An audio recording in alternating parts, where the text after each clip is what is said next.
Hello friends, welcome to my YouTube channel civil services classes. और आज मैं polity का रिमेनिंग जो आर्टिकल्स का टॉपिक था उसको डिस्कस कर लेता हूँ। आप लोग बस इतना कर लेना, 2 वीडियोस हैं, ज़्यादा नहीं, छोटे वीडियोस होंगे। आप लोग इसको सुनते घूमते फिरते कर लेना और इसमें से क्वेश्चंस आ जाएंगे 1 या 2। तो हम लोग 22 आर्टिकल तक डिस्कस कर चुके थे। अब नेक्स्ट जो फंडामेंटल राइट्स का आर्टिकल्स बचे हुए हैं उसको भी कर लेता हूँ। वैसे तो सब इम्पोर्टेंट नहीं है, बट याद रखो फंडामेंटल राइट्स के आर्टिकल्स। आर्टिकल 23 ये क्या बताता है?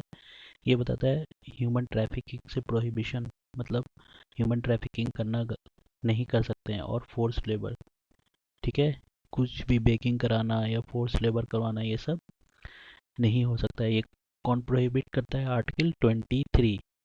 उसके बाद सेकेंड होता है आर्टिकल 24। ये किसी भी फैक्ट्रीज वगैरह में बच्चों मतलब 14 ईयर्स से कम एज वाले बच्चों को आप नहीं करा सकते हैं। ये प्रोहिबिशन है कॉन्स्टिट्यूशन ऑफ इंडिया में अंडर आर्टिकल 24। जो कि ये दोनों 23 और 24 आर्टिकल किसके अंदर आते हैं? किसके अंडर? राइट अगेंस्ट एक्सप्लॉयटेशन, ठीक है।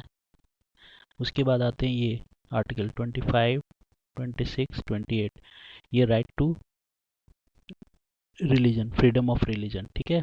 तो इसमें 25 क्या कहता है कि आपको किसी को भी स्वतंत्रता है 25 आर्टिकल के थ्रू फ्री प्रोफेशन, प्रोपगेशन और रिलीजन का, ठीक है। ये 25 बताता है। उसके बाद 26 आर्टिकल क्या बताता है? 26 आर्टिकल बताता है freedom to manage religious affair, यानी रिलीजियस अफेयर जो भी हो रहा है, धार्मिक जो भी व्यवस्थाएं हैं उसको अफेयर करने के लिए आपके पास स्वतंत्रता है अंडर आर्टिकल 26, ठीक है। 27 क्या बताता है? Freedom from taxation for promotion of religion, यानी आप किसी धर्म को प्रोमोट करने के लिए टैक्सेशन उसको नहीं देना है आपको, ठीक है। ठीक है, आप कलेक्ट कर सकते हो आप उसके लिए। उसके बाद 28, लेकिन इसका गलत इस्तेमाल नहीं करना, ये भी है, कुछ रिस्ट्रिक्शन भी है, बट उतना डिटेल में नहीं जाना हम लोग को। 28 क्या बताता है? Freedom from attending religious affair, ठीक है, ये 28 बताता है। उसके बाद ये दोनों आर्टिकल आते हैं 29 एंड 30। ये कल्चरल एंड एजुकेशनल माइनॉरिटीज़ के राइट्स जो होते हैं वो है। तो पहला क्या है इसमें? प्रोटेक्शन दिया जाता है इंटरेस्ट ऑफ माइनॉरिटीज़। 29 आर्टिकल 29 क्या बताता है हमारा? Protection of interest of minorities, जो माइनॉरिटीज़ हैं उनका प्रोटेक्शन, ठीक है। उसके बाद 30 बताता है कि माइनॉरिटीज़ को ये दिया गया अधिकार कि वो इस्टेब्लिश कर सकते हैं और उसको एडमिनिस्टर कर सकते हैं, क्या? इंस्टीट्यूशनल, एजुकेशनल इंस्टीट्यूशनल, ठीक है। किस आर्टिकल के थ्रू? तो आर्टिकल 30 के थ्रू। अब आता है मेन आर्टिकल, बहुत इंपॉर्टेंट है ये। इसको आर्टिकल 32, इसको doctor Bhimrao Ambedkar, father of the constitution, उन्होंने क्या कहा? आर्टिकल 32 को बोला है heart and soul of the constitution. Article 32 को क्या बोला है? Heart and soul, heart and soul of constitution of India, ठीक है। और किस आर्टिकल को? तो आर्टिकल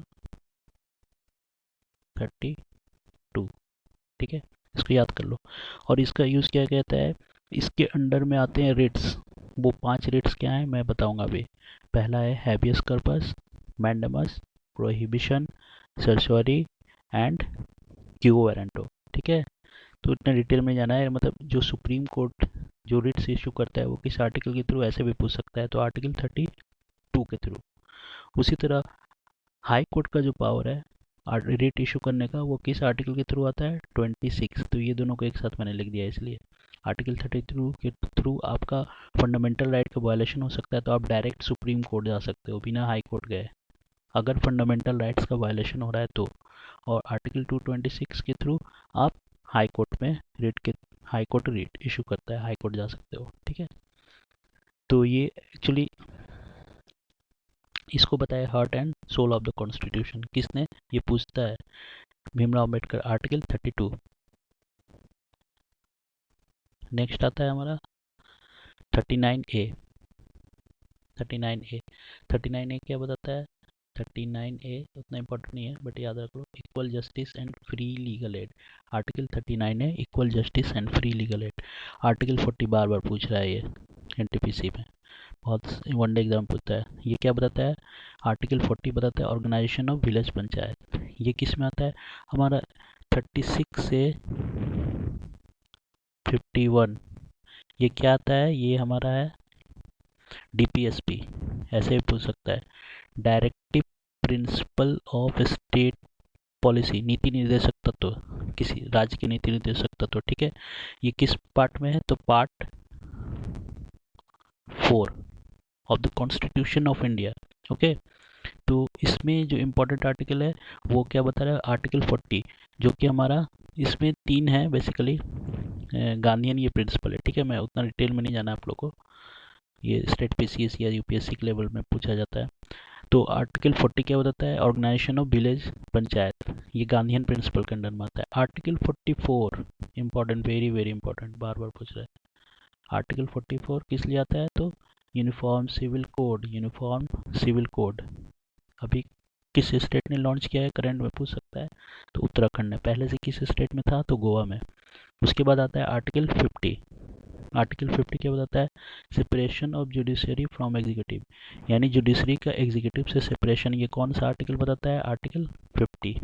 ओके, 51 क्या बताता है? International peace and security. ये सब क्या है हमारे? Article 51 international peace and security, ये डीपीएसपी है। उसके बाद आता है article 51 A. Article 51 A fundamental duties. Article 51 ए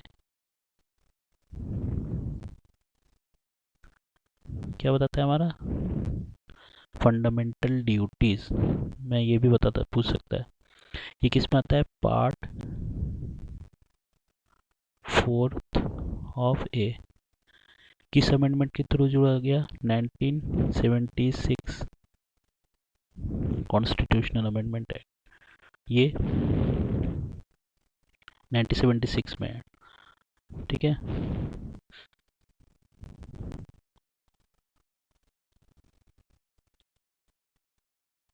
उसके बाद ये बस याद रखना है, ये 1976 पार्ट 4A में होता है फंडामेंटल ड्यूटीज। ठीक है, उसके बाद आता है अमेंडमेंट, मैं नेक्स्ट एक वीडियो बनाऊंगा उसमें कर लूंगा कवर। ठीक है, उसके बाद आता है 51A के बाद है, हाँ, 61। ये क्या बताता है? Impeachment procedure. प्रेसिडेंट का इम्पीचमेंट किस आर्टिकल के थ्रू होता है? तो 61 के थ्रू। ओके, प्रेसिडेंट का इम्पीचमेंट किस आर्टिकल के थ्रू होता है? 61 के थ्रू। उसके बाद 78 क्या बताता है? और भी देख लेते हैं। 72 प्रेसिडेंट से रिलेटेड आर्टिकल है। तो ये पार्डनिंग पावर, यानी प्रेसिडेंट के पास कुछ पार्डनिंग पावर्स होते हैं, बहुत सारे होते हैं। कम्यूट, रिमिट, सस्पेंड कर देना, ये किस पार्डनिंग पावर, मतलब पार्डन कर देना, क्षमा के पावर जो होती है किसके पास होती है? प्रेसिडेंट के पास। किस आर्टिकल के थ्रू? 72। उसके बाद 74, वेरी वेरी इंपॉर्टेंट, पूछा है दरोगा में, पूछा है एनटीपीसी में, पूछा है। ये क्या बताता है? Council of minister to aid and advise president, यानी जो भी है प्राइम मिनिस्टर, जो काउंसिल ऑफ मिनिस्टर के पेपर ही होते हैं, तो वो जो भी सलाह ले रहे हैं वो किसको देंगे? इसी आर्टिकल के थ्रू प्रेसिडेंट को एडवाइस देते हैं। ठीक है, तो article 74 council of minister to aid and advise president.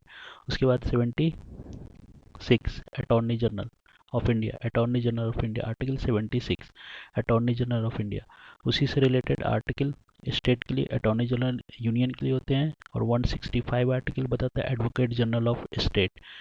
ये सबसे हाईएस्ट अथॉरिटी है, लॉ अथॉरिटी होती है जुडिशरी की, कौन होती है? Attorney general. ठीक है, यूनियन के लिए। और स्टेट में कौन होती है सबसे हाईएस्ट? तो एडवोकेट जनरल होते हैं। ठीक है, 165 आर्टिकल 165। उसी तरह 78 क्या बताता है आर्टिकल? बताता है प्राइम मिनिस्टर की duties. 78 article prime minister, duties of prime minister. 163 क्या बताता है हमारा? Council of minister to aid and advise governor state के लिए। जिस तरह से आर्टिकल 74 बताता है council of minister to aid and advise president, उसी तरह आर्टिकल 163 बताता है council of minister to aid and advise governor. फिर आते हैं हम लोग, ये देखिए, ये बजट और पार्लियामेंट सेशन से रिलेटेड है। Article 108 joint sitting of both houses जो पार्लियामेंट के हाउस हैं उनके, ठीक है। सर्टेन केसेस होते हैं उनको नहीं पढ़ना है। आर्टिकल कौन से, किस आर्टिकल के थ्रू, तो आर्टिकल 108 हमारा बताता है कि ज्वाइंट सिटिंग, ठीक है। उसके बाद आर्टिकल 110 क्या बताता है, मनी बिल्स, इंपॉर्टेंट आर्टिकल। जितना स्ट्रिक्ट मार्क किया मैंने वो सब इंपॉर्टेंट है। Article 110 money bills. Article 112 annual financial statement, जिसको साधारण भाषा में क्या बोलते हैं हम लोग, बजट बोलते हैं, लेकिन कॉन्स्टिट्यूशन में बजट कहीं मेंशन नहीं हुआ, ठीक है। उसको बोलते हैं एनुअल फाइनेंशियल स्टेटमेंट, है ना। किस आर्टिकल के थ्रू, आर्टिकल 112 के थ्रू। उसी तरह स्टेट का भी होता है एनुअल फाइनेंशियल स्टेटमेंट, जिस जिस आर्टिकल के थ्रू होता है उसका क्या नाम है, 202, आर्टिकल 202। ये स्टेट का एनुअल फाइनेंशियल स्टेटमेंट, बजट। फिर आता है सुप्रीम कोर्ट का, देख लेते हैं, इंपॉर्टेंट है। सुप्रीम कोर्ट हमारे देश में, कॉन्स्टिट्यूशन बोलता है कि सुप्रीम कोर्ट होना चाहिए। उसका एस्टेब्लिशमेंट, उसका कॉन्स्टिट्यूशन क्या है, वो article 124, article 124 supreme court of India, article 124। उसी तरह आर्टिकल एक बहुत न्यूज़ में है, ये 142, इस पे तो टॉपिक है डिटेल, मेंस का टॉपिक है। 142, article 142 complete justice of supreme court. Supreme court कुछ केसेस में खुद ही से कंप्लीट जस्टिस करने के लिए कर सकता है। किस आर्टिकल के थ्रू, आर्टिकल 142, 142। उसके बाद ऑर्डिनेंस पावर, प्रेसिडेंट का ऑर्डिनेंस पावर 123, 123। गवर्नर का ऑर्डिनेंस पावर 213, ये 123 और ये 213, ठीक है। नेक्स्ट आता है CAG, controller and auditor general of India. ये पब्लिक पर्स भी बोलते हैं, है ना। पूरा जो भी लेखा जोखा होता है ये सब कैग ही करती है। 148, 148, 148 कैग। कैग की ड्यूटीज किस आर्टिकल के थ्रू, 149, 149 कैग की ड्यूटीज, ठीक है। इमरजेंसी प्रोविजन बहुत बहुत इंपॉर्टेंट है। तो इस 3 इमरजेंसी होता है। Article 352 national emergency, article 356 presidents rule, article 360 financial emergency. तो प्रेसिडेंट रूल चार चार बढ़ाते जाइए, नेशनल इमरजेंसी 352, 356 और +4 करके याद हो जाएगा। 352 नेशनल इमरजेंसी, 356 प्रेसिडेंट्स रूल और 360 फाइनेंशियल इमरजेंसी। अभी रिसेंट में किस स्टेट में प्रेसिडेंट रूल लगा है, इसी आर्टिकल का इम्पोज करके लगाया गया। प्रेसिडेंट ने लेटर निकाला था, ऑफिशियल गैजेटेड ऑफिसर लेटर था, किस स्टेट में, तो मणिपुर में, ओके। ये इंपॉर्टेंट आर्टिकल है। आर्टिकल 368, जो भी आर्टिकल में चेंजेस होते हैं, चेंज होगा अमेंडमेंट्स के थ्रू होता है, वो किस आर्टिकल के थ्रू होता है, आर्टिकल 368। ये कॉन्स्टिट्यूशन के किस पार्ट में है, पार्ट 20। थोड़ा बड़ा होगा वीडियो बट फायदे का होगा, ठीक है। उसके बाद कुछ और आर्टिकल्स है,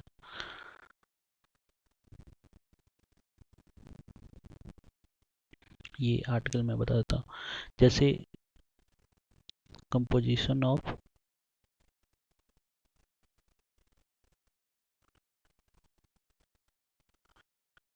composition of Rajya Sabha, upper house जिसको बोलते हैं, या काउंसिल ऑफ स्टेट्स भी बोलते हैं इसको, काउंसिल ऑफ स्टेट्स, ठीक है।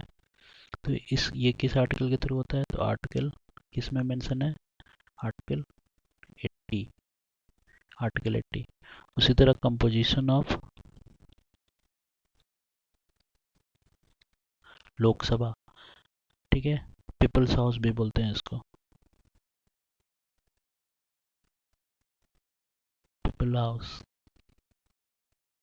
या lower house, Lok Sabha lower house है ये किस आर्टिकल के थ्रू, ये साथ ही में है 81। ओके, नेक्स्ट कुछ और आर्टिकल है, आर्टिकल 312।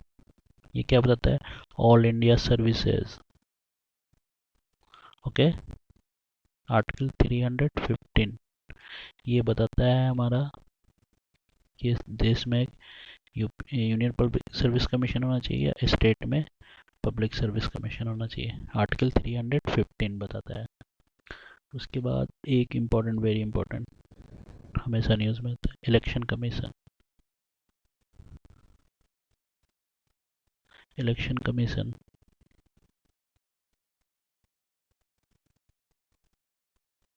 इलेक्शन कमीशन का आर्टिकल कौन सा होता है, 324। सुप्रीम कोर्ट का 124, मैंने उधर बता दिया है, और इलेक्शन कमीशन का 324। कुछ और भी आर्टिकल्स होते हैं जैसे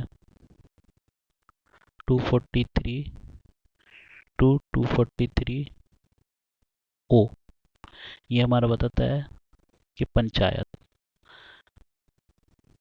जो भी पंचायत के फंक्शन है या कैसे होता है, रिजर्वेशन क्या क्या है, वो सब इसी आर्टिकल के थ्रू आता है। ठीक है, 243 टू 243 ओ। उसके बाद आता है हमारा, और भी है एक 370, ये तो सब लोग जानते हैं, जम्मू कश्मीर का जो स्पेशल स्टेटस था इसी आर्टिकल के थ्रू। बट अब ये बताना है आप लोगों को रिपील हो चुका है या नहीं, ये रिपील हो चुका है, रिपील मतलब ख़त्म कर देना। ठीक है, तो आर्टिकल 370 तो इतना मोर देन इनफ है, आप लोग इसको अच्छे से देख लेना, सुन लेना, बार बार रिवाइज कर लेना। 2 वीडियोज़ हैं और इससे ज़्यादा आर्टिकल्स नहीं पूछेगा वन डे एग्ज़ाम में, मेरी गारंटी है। ठीक है, तो थैंक यू फ्रेंड्स, और लाइक शेयर सब्सक्राइब कीजिए आप लोग, और बताइए जो भी सजेशन है, मोस्ट वेलकम। Thank you.